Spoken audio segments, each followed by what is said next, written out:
स्वागत है आपका लर्न एजी के इंग्लिश क्लासेज में। आज पढ़ेंगे हम केस के बारे में, यानी जिसे हिंदी में कारक कहा जाता है। चलिए शुरू करते हैं।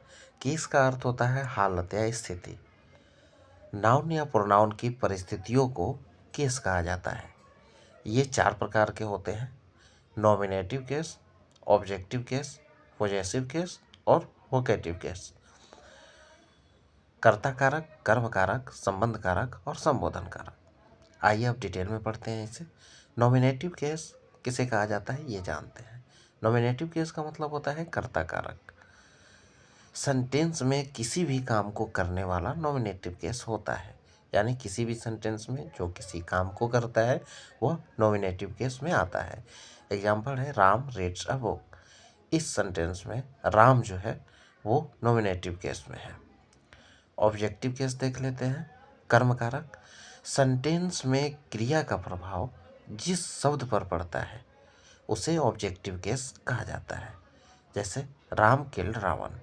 इस सेंटेंस में रावण ऑब्जेक्टिव केस में है, क्योंकि इसका मतलब हुआ राम किल्ड रावण का मतलब राम ने रावण को मारा। यानी किसे मारा गया है?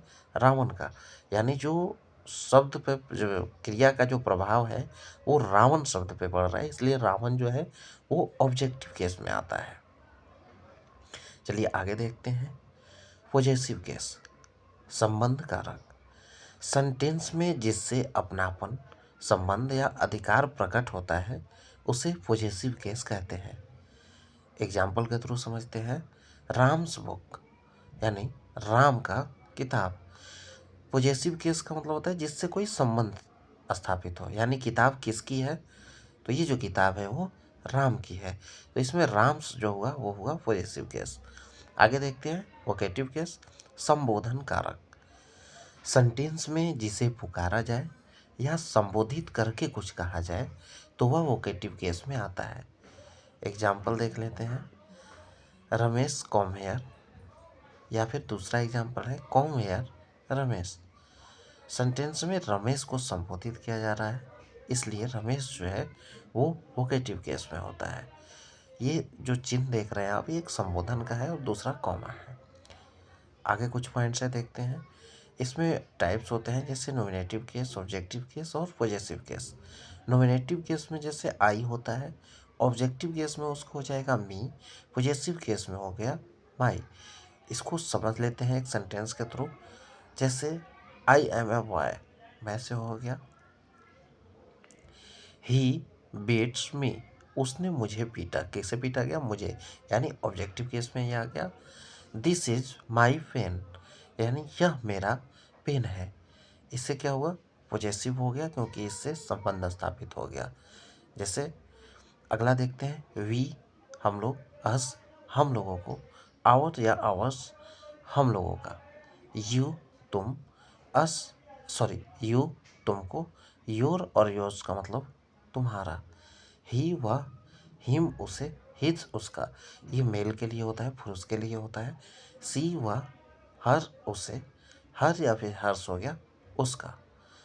इट इट और इट्स, यह उसे और उसका। दे हो गया नॉमिनेटिव केस। दिम हो गया उन लोगों का, यानी ऑब्जेक्टिव केस। उनका, देयर और देयर्स हो गया पॉजेसिव केस।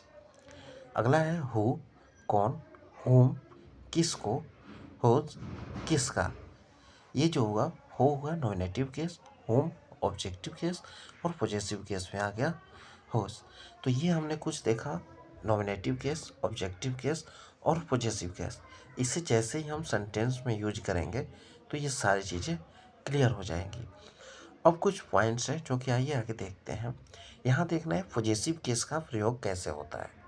जैसे दिस इज माई बुक, यह बुक मेरी है। दिस बुक इज माइन, यह बुक मेरी है। दोनों का अर्थ बिल्कुल समान है, लेकिन इसे सेंटेंस फॉर्मेशन का जो रूल है थोड़ा सा अलग है। दिस इज माई बुक, यह है मेरी किताब। दूसरे का अर्थ हुआ दिस बुक इज माइन, यह किताब है मेरी। ठीक है, तो इसे ध्यान रखेंगे कैसे यूज हो रहा है। दिस इज योर हाउस, यह तुम्हारा घर है। दिस हाउस इज योर्स, यह घर तुम्हारी है।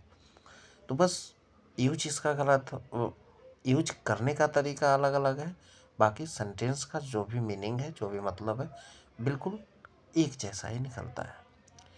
यहाँ हमने एक छोटी सी वीडियो में केस को समझा। आशा है आप सबको समझ आ गई होगी।